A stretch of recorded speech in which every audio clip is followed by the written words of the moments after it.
Hello everyone.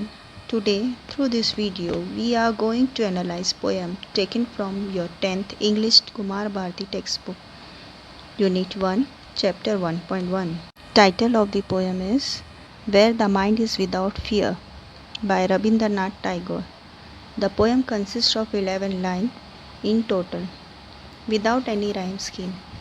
The poem enhanced by figure of speech like alliteration, metaphor, personification, irony. Recitation of poem. Where the mind is without fear, and the head is held high, where knowledge is free, where the world has not broken into fragments by narrow domestic wall, where words come out from the depth of truth and tireless striving stretch towards perfection. The clear streams of reason hasn't lost its way into dreary sense of dead habit, where the mind is led forward by thee into ever widening thoughts and action into that heaven of freedom. My Father, let my country awake. Introduction. Where the Mind is Without Fear is a poem written by Nobel laureate Rabindranath Tagore during the period when India was struggling for freedom from the British rule. It is a part of Gitanjali, a compilation of all his poems.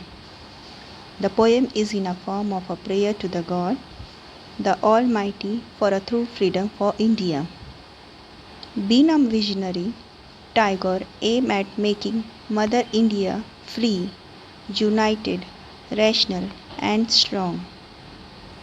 Now, let's analyze poem line by line, where the mind is without fear and the head is held high. The poet prays to the Almighty that his countrymen should be free from any kind of fear of oppression or forced compulsion. He wishes that everyone in his country has his head high in dignity, where knowledge is free. In this line, the poet dreams of a nation where knowledge is free and not restricted to some portion of society based on class, caste, gender, and other barriers. It means that everyone should get the right to choose their choice of education. He also wished his countrymen to awaken and broaden their mind by enlightening it with the power of knowledge. Upcoming line is very important as it is a need of our too, where the world has not been broken up into fragments by narrow domestic wall. In this line, Tagore wishes for a world which is not fragmented. Fragmented means to break into small pieces by prejudice. Prejudice means a strong, unreasonable, or unfair opinion about somebody or something based on caste, creed, religion, or other baseless superstition, where words come out from the depth of truth, where tireless striving stretches its arms toward perfection. In this line, Tagore wants a nation where people are truthful, they should not be superficial, and words should come out from the depth of their hearts. This line, where tireless striving stretches its arm toward perfection, is an example of fine personification in the poem. It means the idea of striving has been given the shape of human being whose arms are stretching towards perfection, where people would strive without getting tired to reach perfection, leaving behind, where the clear stream of reason has not lost its way into the deadly desert sand of death habit. Well, if you see in this line, Tagore has used a metaphor and he has directly compared human quality with clear stream, that is reasoning. He says, just as a flowing river loses its way in a sandy desert, that custom also harm all the good intellectual qualities of man. Tagore wants the power of reason to dominate the mind of his countryman.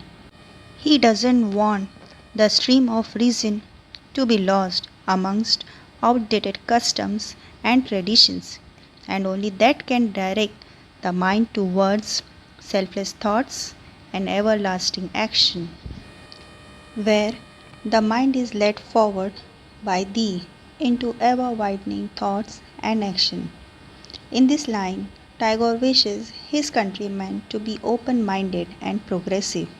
He says that true freedom lies in the mind, which is always led forward by the universal mind of the Father into ever widening thoughts and action. It means that one should be broad minded to accept new and good change in their life. Into that heaven of freedom, my Father, let my country awake. Through this line, Tagore expresses his vision of free India as a heaven where there is freedom of thought, spirit, faith, speech, which will lead to the inner perfection of the self. Central idea of the poem: Tagore wants spiritual, intellectual, and political freedom for his country.